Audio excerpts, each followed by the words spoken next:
అధ్యక్షుడు మహమ్మద్ ఖాసిం కీలక వ్యాఖ్యలు చేశారు. ప్రాణం ఉన్నంత వరకు తాను వైసీపీలోనే ఉంటానన్నారు. తాను రాజకీయాల నుండి తప్పుకుంటున్నట్లు సోషల్ మీడియా తప్పుడు వార్తలు వస్తున్నాయని, వాటిని ఎవరూ పట్టించుకోవద్దని తెలిపారు. 2029లో జరిగే ఎన్నికల్లో గుడివాడ ఎమ్మెల్యేగా కొడాలి నాని, రాష్ట్ర ముఖ్యమంత్రిగా సీఎం జగన్ విజయం సాధించేలా కృషి చేస్తానని వెల్లడించారు. అధికారం శాశ్వతం కాదన్న ఆయన వైసీపీ అధికారంలోకి వచ్చాక ప్రతి ఒక్కరికి పనిపడతామని ఘాటు వ్యాఖ్యలు చేశారు. నేనేదో మాట్లాడానని చెప్పేసి ఒక వీడియోని అప్లోడ్ చేశారు. అది పూర్తిగా మార్ఫింగ్ వీడియో. ముందు వెనక పక్కన అంతా కట్ చేసి వాళ్ళకి కావాల్సిన వర్డ్స్ని మాటను పెట్టి మార్ఫింగ్ చేసిన వదిలిన వీడియో అది. అది గత సంవత్సరంలో నేను చెప్పిన వీడియోనే, కానీ దాన్ని మార్ఫింగ్ చేశారు. గత సంవత్సరంలో చెప్పిన వీడియోని నిన్న మాట్లాడినట్టుగా గ్రూపుల్లో వదిలేరు, విష ప్రచారం చేస్తారు. చాలా దురదృష్టకరం ఈ విధంగా రాజకీయాలు ఈ విధంగా దిగజారిపోవటం. కొంతమంది వ్యక్తులు ఎందుకు ఈ విధంగా ప్రవర్తిస్తారో అర్థం కావట్లేదు.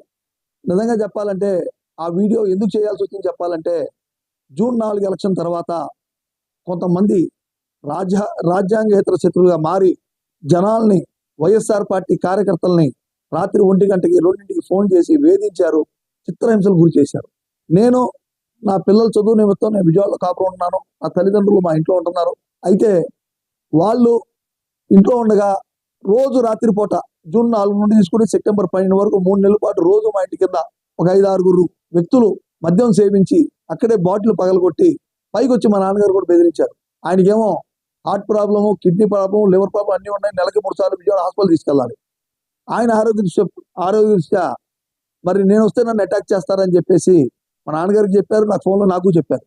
గొడవలు ఎందుకు, కొద్దిగా చల్లబడితే వెళ్దామంటే ఇలా హాస్పిటల్ తీసుకెళ్ళాలి, మందులు ఇవ్వాల్సిన పరిస్థితి ఏర్పడింది. కేవలం మా నాన్నగారి ఆరోగ్యం క్షీణిస్తంతో, ఆయన బాగా తీవ్ర అనారోగ్యం గురవటంతో నేను ఒక టీడీపీ పెద్ద మనిషి దగ్గరికి వెళ్ళి, సార్ ఈ విధంగా గతంలో టీడీపీలో ఉన్నాను, ఈ విధంగా జరుగుతుంది సార్, రాజకీయాల్లో ఈ విధమైన పద్ధతులు మంచి కావు అని చెప్తే ఆయన వెంటనే ఎవరైతే చేస్తున్నారో వాళ్ళతో మాట్లాడితే, గతంలో ఏదో రాము గారిని ఏదో అన్నాడు, క్షమాపణ చెప్పాలన్నారు. నేనేదో మాట్లాడానని చెప్పేసి ఒక వీడియోని అప్లోడ్ చేశారు.